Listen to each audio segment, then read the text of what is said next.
right, ladies and gentlemen, we're going to do a video here. I thought I already recorded this video. So my friend here actually made me get off my butt.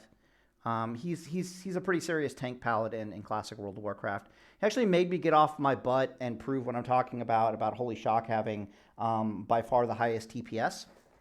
Okay, so we're going to make some points here. First off, I did the math. He showed me some log results, and I did the math, technically wrong because I forgot I did it at 700 spell power when you actually have 800 spell power. So first, let's check out the gear. So let's talk about the situation you would use this, and the gearing first, right? So the only situation that you would want a Holy Shock Paladin to be your tanking paladin in a raid is if for whatever reason you need giga-chat amounts of TPS flowing out of your tank and into the target, single target, okay? And if the healers are more than chat enough to keep you alive and up and operational. Because you have no, your block value is extremely low, you have no holy shield, you're literally just an armor tank. So it's going to take at least two holy paladins spamming Flash of Light to keep you comfortably up and operational. There's no supreme power associated with this whatsoever. It's literally a six-piece rank gear.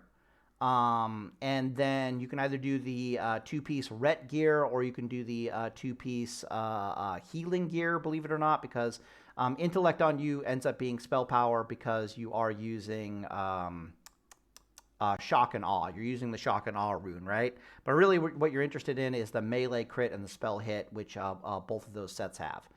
So you have some flexibility in your bracers and belt, but not really. Then everything else here is just reasonable, right? Choker of Enlightenment, reasonable. Our Seal of Archmagus, reasonable. Tidal Loop, reasonable. Essence of Pure Flame, reasonable. Heart of the Scale, reasonable. And you can see that we have Heat 3 levels of fire resistance.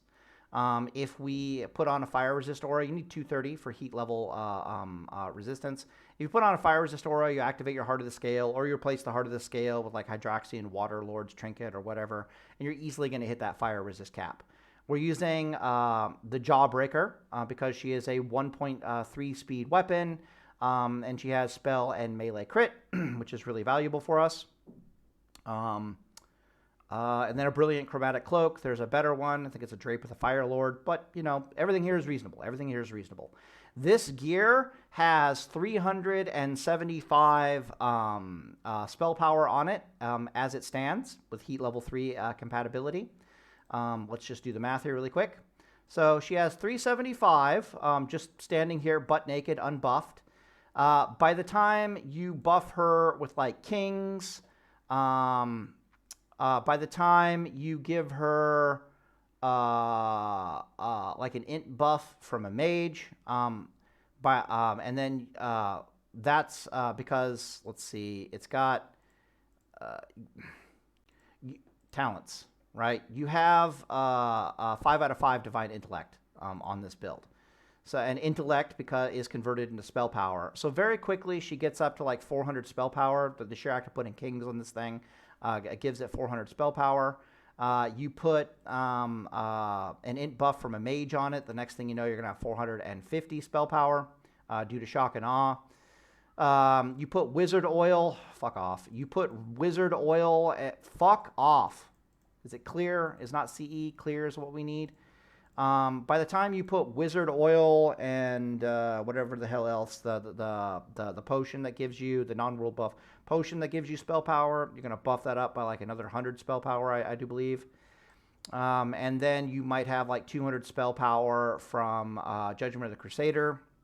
And then we're just going to assume, and when I did the math on all this stuff, I assumed we had like 700 spell power. I didn't realize I was missing like, you know, another 100 spell power, give or take. So very quickly, we're just going to say that we have like 800 spell power in this build. Realistically, unbuffed, you might have like 750 spell power. The other important thing to note is it has a very high spell critical strike chance. So it's 12.44% on paper here. But once you put kings on, once you put that other int buff on, yada, yada, yada, factor this in, factor that in. Once you're actually buffed in raid, this thing is going to jump to like a 45% holy spell power critical strike chance. That's if you have the rune. There's some things that I'm uncertain of with the runes. So, for example, I don't know if the Fanaticism rune affects Seal of Righteousness critical strike chance. I have to assume that it does. I don't know. Fuck, I thought it was 30%. My bad. It's only 18%. Huh. Oh, yeah, because I always think 30% with PvP gear. Okay, my bad. All right, so there's some numbers that are off, so I'm being crazy. So when I did my mathematical calculations in this, I did 700 spell power at 50% critical strike chance for the sake of my fucking sanity. Just to make the math nice and easy.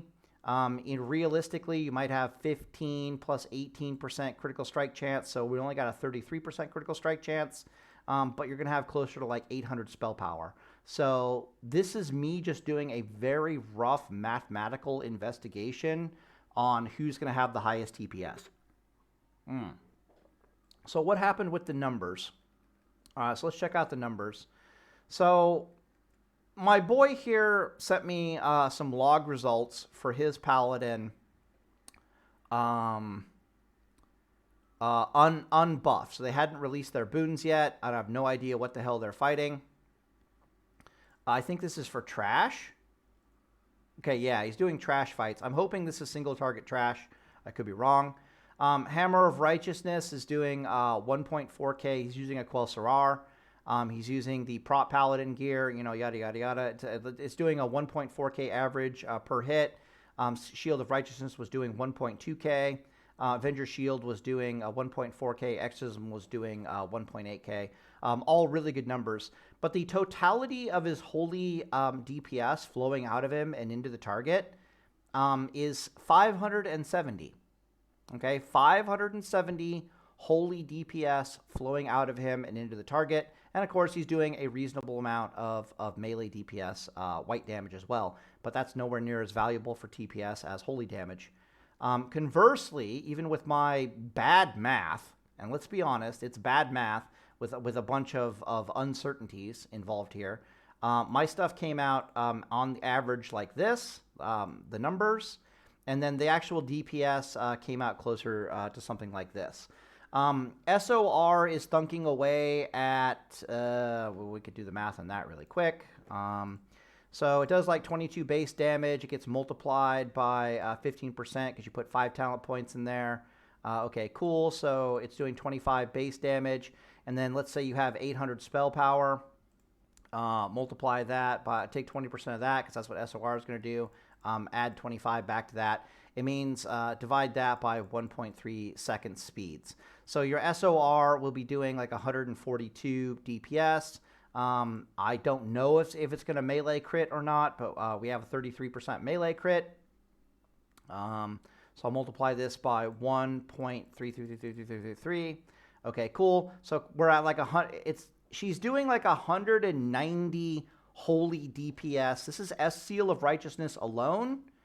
And I haven't even factored in Druid buff. So I have no fucking idea what Druid buff does to this thing.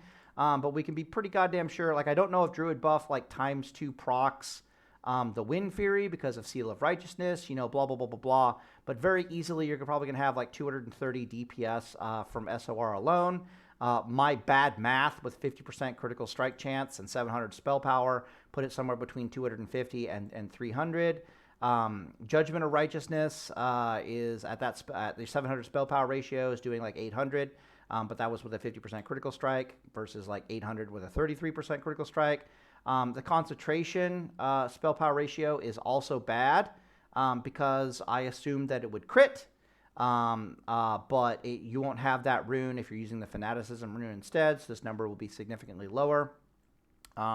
Exorcism will be a little bit higher because of the increase in spell power, but lower because of the reduction in critical strike chance. And then, of course, your Holy Shock is just doing terrible, awful, no good things. But Holy Shock was calculated at a 45% critical strike chance.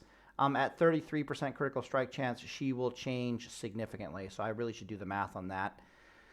Okay, so 33% critical strike chance with a reset when it crits. That we need to multiply this by 1.5.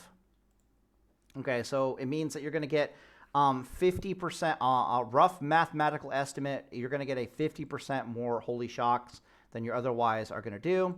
So rather than a 6-second cooldown, holy shock is going to have more of a 4-second cooldown.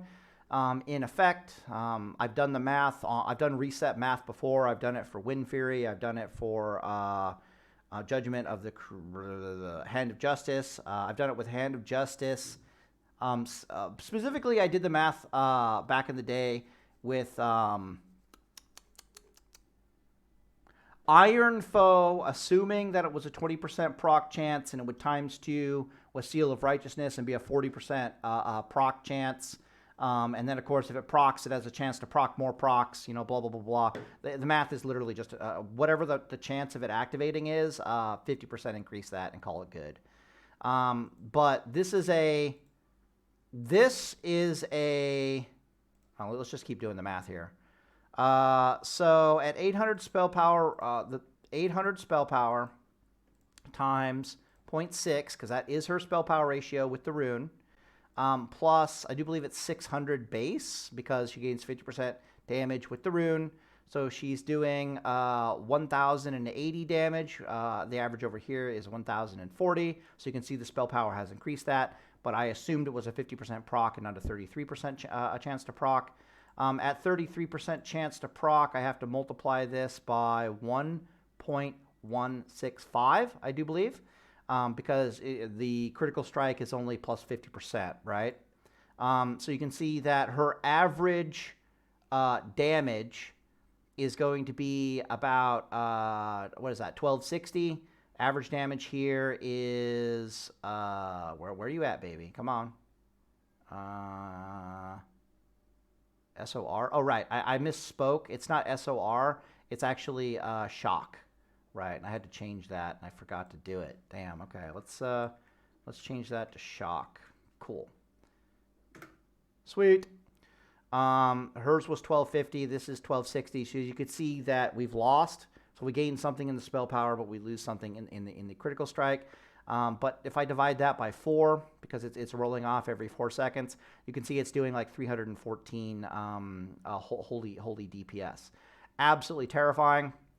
So if I add the 230 from the SOR, and I reduce the consecration one down significantly, because again, I buffed it too much. I gave it like a 50% critical strike.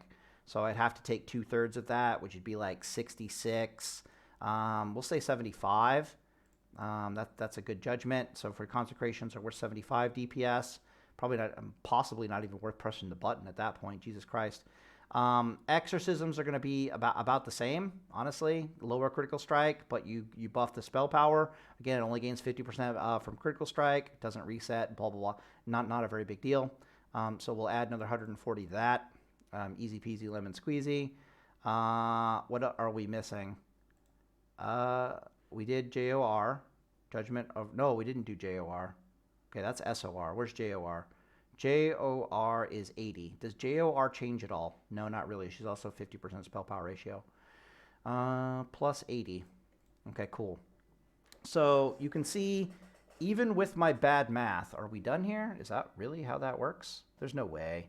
That's low. I must have missed something. Weird. All right, so 230 plus, it was like 320, 310, I can't remember, for Holy Shock, equals plus 75 for concentration, equals plus 140 for exorcism, equals plus 80 for judgment of righteousness. Yeah, we're only at like 845. All right, so my math is way fucking off when I do a better cadence of math. But our boy here had 570 holy DPS rolling off the line. We have 850-ish DPS rolling off the line. And if I go 570 divided by 850 equals, oh, look, we're doing over 67% more holy DPS flowing out of us and into the target. Yeah. Let me inform him of that really fast. let me inform him of being that 570 verse 850. Holy S is better. Is stick. It's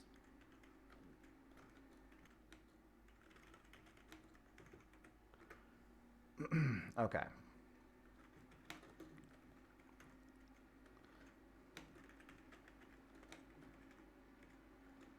Oh my goodness. I've been ranting away for a while now, and I've been paused this entire time. This is really pissing me off. All right, so where did this rant begin? Okay, so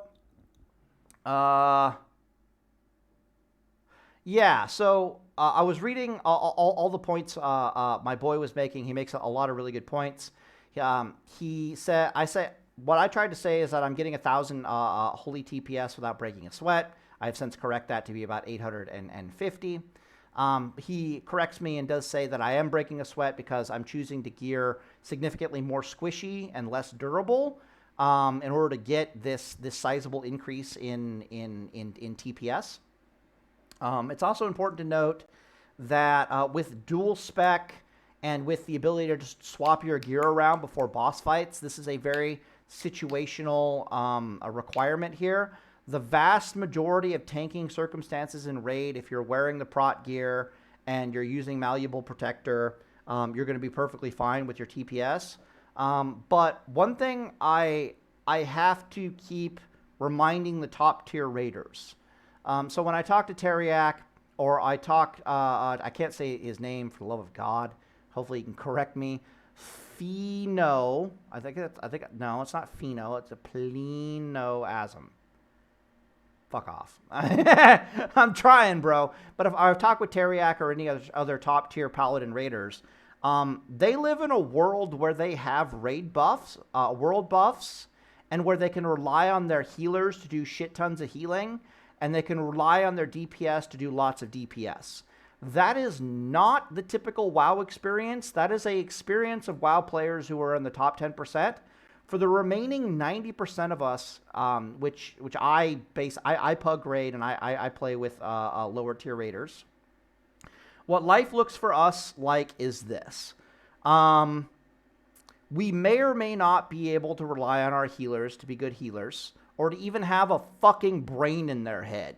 Like, literally, they'll be like, why heal him if he's full life? Well, I'm just going to sit here and wait until he loses, 50% of his fucking life. And then I'll start my 2-second heal and hope he doesn't get hit again and blown the fuck up, as opposed to, spamming healings on them, right? You can't rely on your healers to be good healers, and you can't rely on them to have a brain in their head. What's worse is you can't rely on your raid to have good totality of DPS, which means the boss fights are going to last twice longer than normal. Again, you can't rely on your healers to have a brain in their head, so they're going to not down rank and they're going to and so, at the tail end of the boss fight, when things are getting serious, you might suddenly need an ocean. The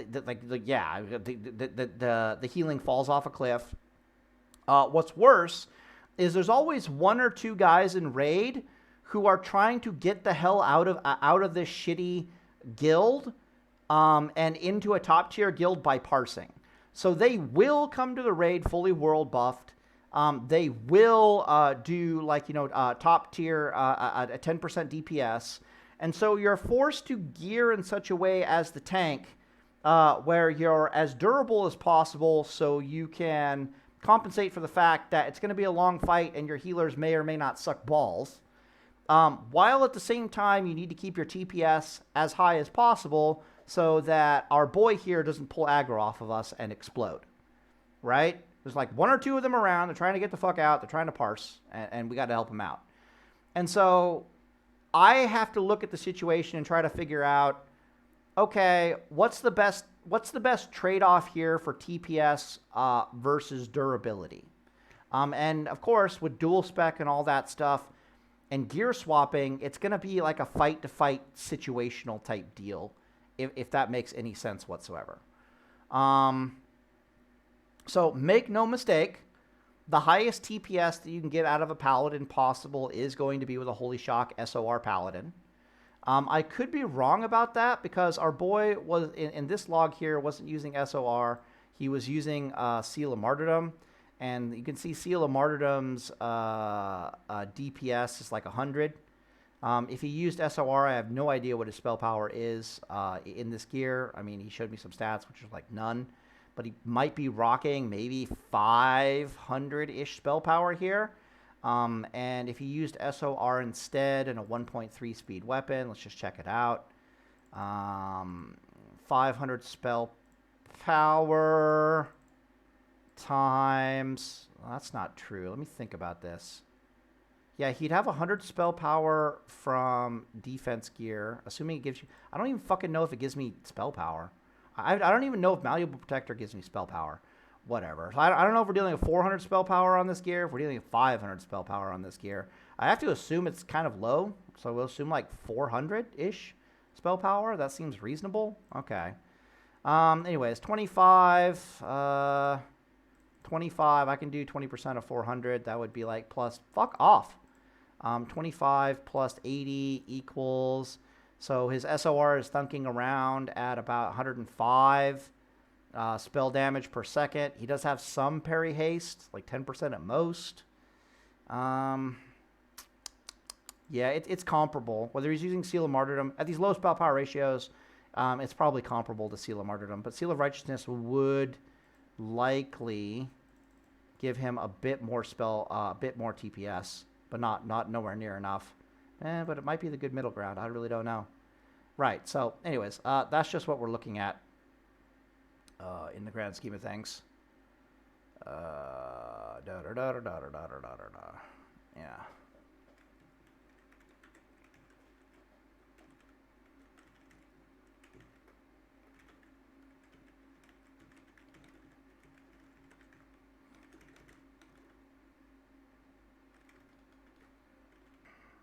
Yeah, still working on this video. Okay, cool. So, horrifyingly situational is worth, blah, blah, blah, blah, blah. Yeah, so just keep that in mind. The other really nice thing about the gear is that it's extremely easy to get, right? I mean, getting 6-piece rank gear with, spellcaster off bits is, you can do that without even breaking a sweat, and it's completely tier 3 viable. Your HP is really high. We weren't using a Flask of Supreme Power. We were using a Flask of Titans.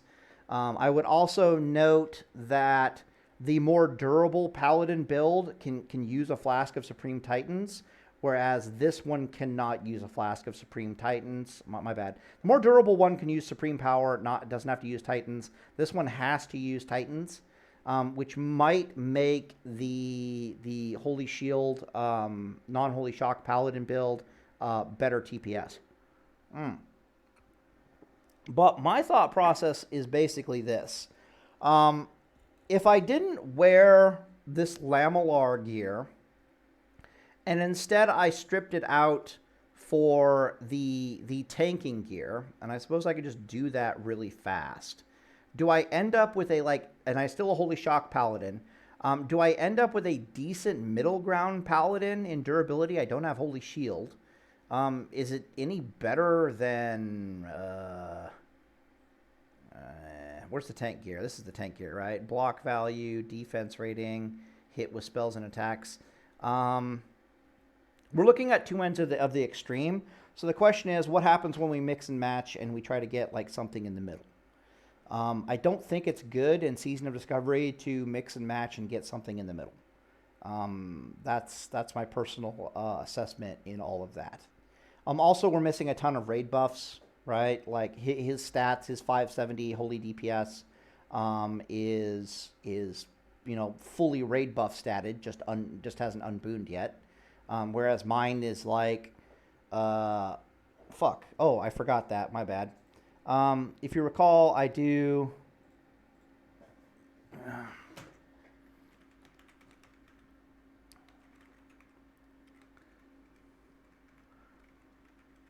I keep forgetting Sanctity Aura from a Ret Paladin. So,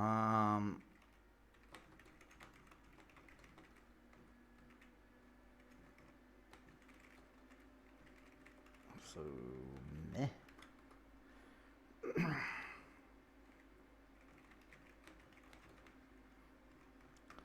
70 versus 850, so I add like another 85 to that, right? 850 times 1.1 equals, yeah, 935.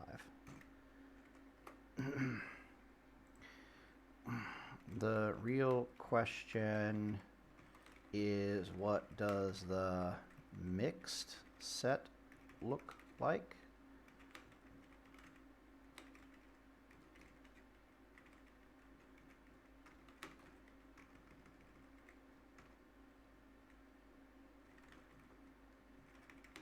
Yeah. Anyways, yeah, so this is why this entire time I've just been saying, like, there's no fucking way, there's no fucking way. Math is just in its favor.